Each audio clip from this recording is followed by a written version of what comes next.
Welcome to Baby Boomer Tales. My name is Jim. You can find us at babyboomertales.com. Once you've arrived at our webpage, you can find links to our YouTube channel and to our YouTube music channel that has replaced Google Podcasts. There's a link to Apple Podcasts, our Twitter page or X page. You can contact us at babyboomertales@gmail.com. I have been missing my dog lately. Since I was a boy, I have not gone many years without owning a dog. And my dog Maxie died over a year and a half ago now. And I'm still very melancholy about that. I don't know really how to handle my emotions. And I know what that stems from is I made a decision after she passed to not get another dog. And that's been hard on me. I'm like a dog guy, you know what I mean? I like having a dog. I don't know, I told one of my grandkids that the other day, and she explained to me that I should get a pug. You know what they are? They're all wrinkly looking, and I said, oh, a pug wouldn't last very long out here in the country. She goes, oh yeah, you can just have it out there. And I said, well, a coyote could get it. And she said, well, just let it out in the daytime. And she was shocked when I explained to her that a coyote doesn't just come out at night. Anyway, I don't want a pug anyway. If you have a pug, that's great. I am more along the lines of something larger, more outdoorsy, something that would take care of the bunnies and squirrels if nothing else. Golly, they have taken over the yard. It's amazing.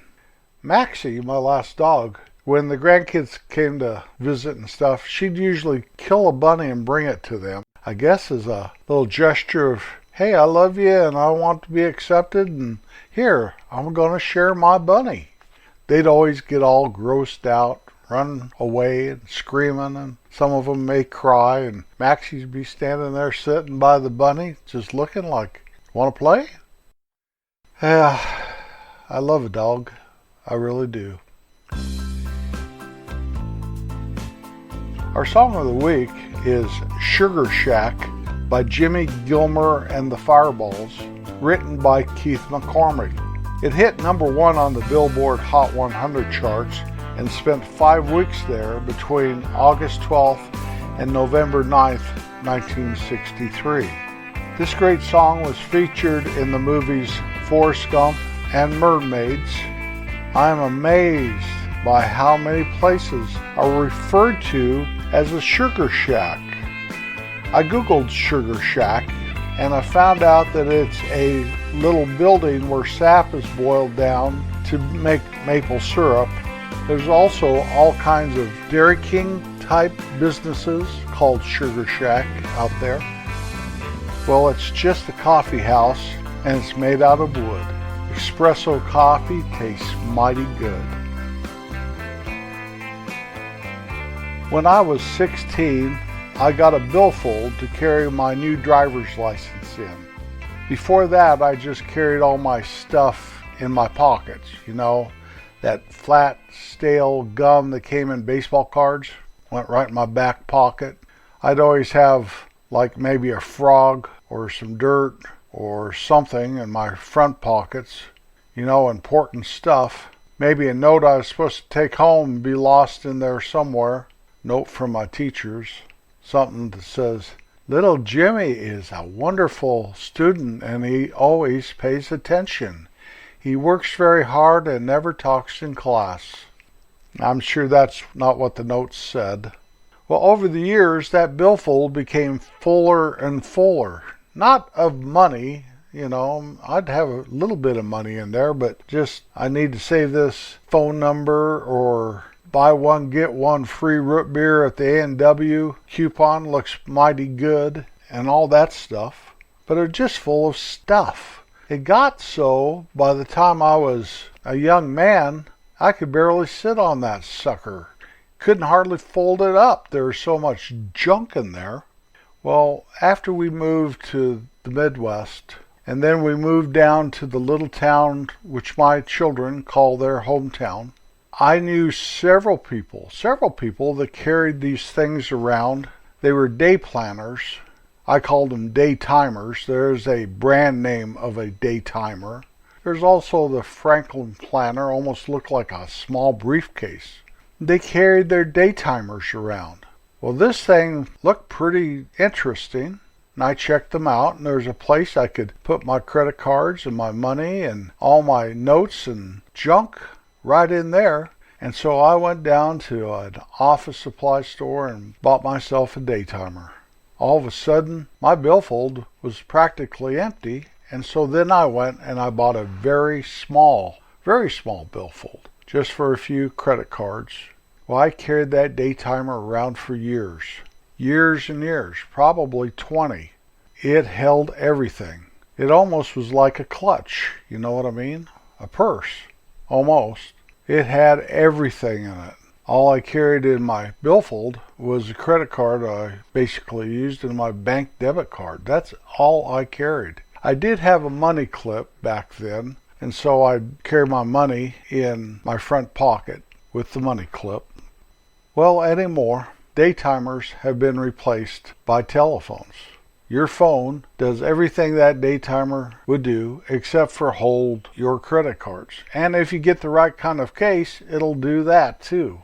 Now, I like my phone case to be slim and trim, and I carry a leather case, and it almost feels like it's the phone. It's pretty nice. I like it anyway.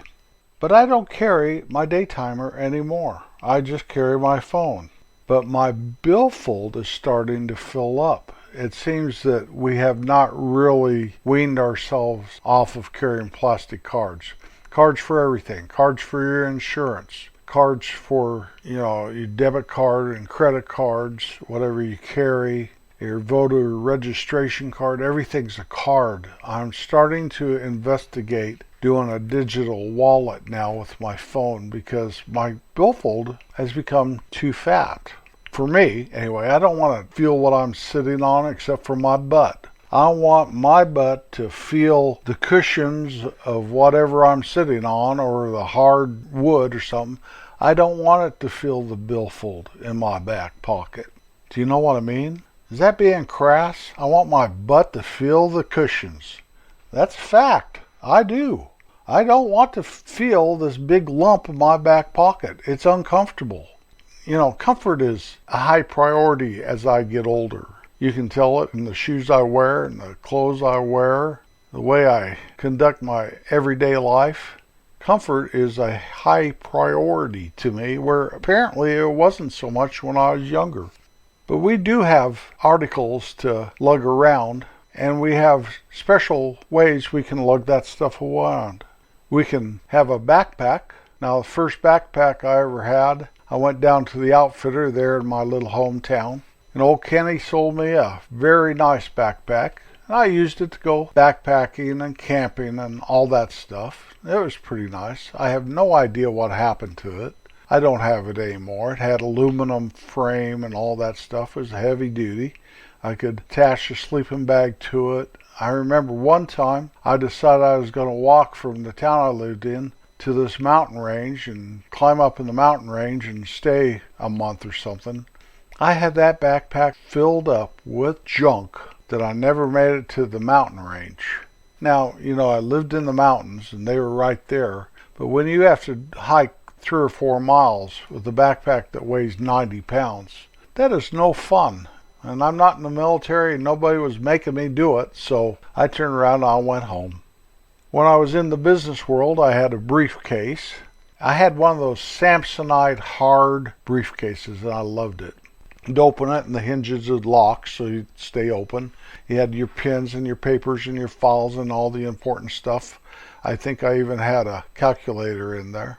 Well, my wife has always been one that thinks that whatever I have is old-fashioned, so she gave me for Christmas one year a soft briefcase. It was really quite nice. It was made out of leather and a mesh material, and it was all the rage, and everybody had it. But I never quite liked it. I mean, you couldn't open it and have the thing stay open. I guess you could flop it open, but it was no fun. I abandoned it back for my hard briefcase, and I think she took it over.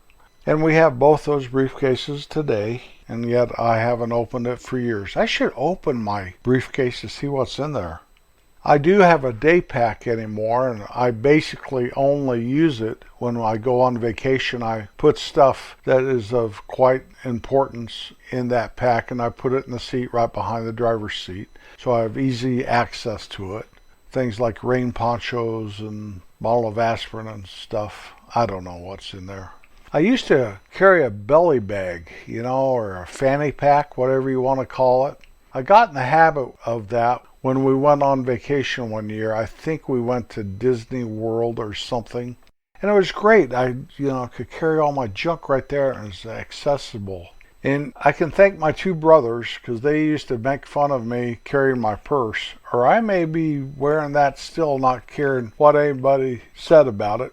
You know how it is, you see somebody doing that. They shame me into putting it away, and I carry that also on vacation, but I never wear it. It's just to hold some more junk. When I met Kim, one thing that really impressed me about her is she didn't carry a purse. If she had a $5 bill, she just stuck it in her back jeans pocket and away she'd go. Those mountain girls wear hiking boots, blue jeans, and maybe a flannel shirt. You know how it was? They weren't like city girls at all. Now, she has definitely changed over the years, but when I met her, she was one of those mountain girls, long hair and no purse. No purse at all. Well, anymore, she carries a purse. They got kind of large for a while, years and years ago, but today she carries a very small purse, just enough to carry her essentials and not, something like a suitcase that you see so often. I have one of our kids that seems to like to give their mother purses, and they're usually designer purses and stuff, and Kim really doesn't know what to do with them. Little story about my wife and her purse, because she's always been a little awkward with purses. If she does carry one, she never knows where something is in it. So if I give her something to carry for me, you know how that goes. When I need it back, she digs and digs for it. Not so much the case with these smaller purses, though. Well, we went to a kid's birthday, one of our grandchildren's birthday, and she hung her purse on the back of her chair in the restaurant. And when we left, everybody left, and I always hang back and make sure we didn't forget anything. And our waiter said, well, your wife forgot her purse, and so I thanked him and stuff. And it just hit me kind of weird that she just walk off and not a care in the world. So I just walked out of the restaurant and walked to the car and put it in the back seat. She never said a word about it and never even saw it, I don't think. And we did a bunch of stuff the rest of that evening and went home. And when we got home, she started looking for her purse. I had it underneath my seat, my driver's seat, and she freaked out, and she said the last place she knew where it was the restaurant. And I went along with it going, oh no, you didn't get your purse from the restaurant? And she freaked out bad. I mean, she had credit cards in there and stuff like that, and started to cry. And then I felt bad, and so I gave it to her. And then it was so weird. She went from being distraught and panicked to being angry with me. It's all kid out, not, oh, thank you for rescuing my purse. But it was like, how could you do that to me? Put me through that. I could have had a, situation. And then we get into this fight, because I didn't see the error of my ways, obviously. And she was mad at me until about the next day, and we talked about it. Now, I know we're not supposed to take our wrath with us to bed, but she was inconsolable. I'm still apologizing for that this day. We went out with Rusty and Virginia here last week, and Virginia did the same exact thing as Kim did with that purse, left it walked out the door, and the waiter gave it to Rusty, and Rusty just caught up with her and kind of put it on her shoulder, the strap on her shoulder, and said, "Here's your purse, darling." And I looked at my friend Rusty doing that, and I thought to myself, why couldn't I have done that? Perhaps I'll learn from the error of my ways. I didn't do it mean-spirited. In my little brain, I thought that if she could see what would happen if she left her purse, that she would thank me and be more cautious and check better before she left a public establishment. That's what I get for thinking. I will never do that again, or at least I hope I don't. Sometimes good intentions can result in bad consequences. Let your good intentions shine correctly. Don't be like me, whatever you do. Well, that's about it today.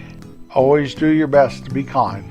And if you screw up, well, do your best to do a little better. Always be kind. It's good for your soul. Thank you for riding along today.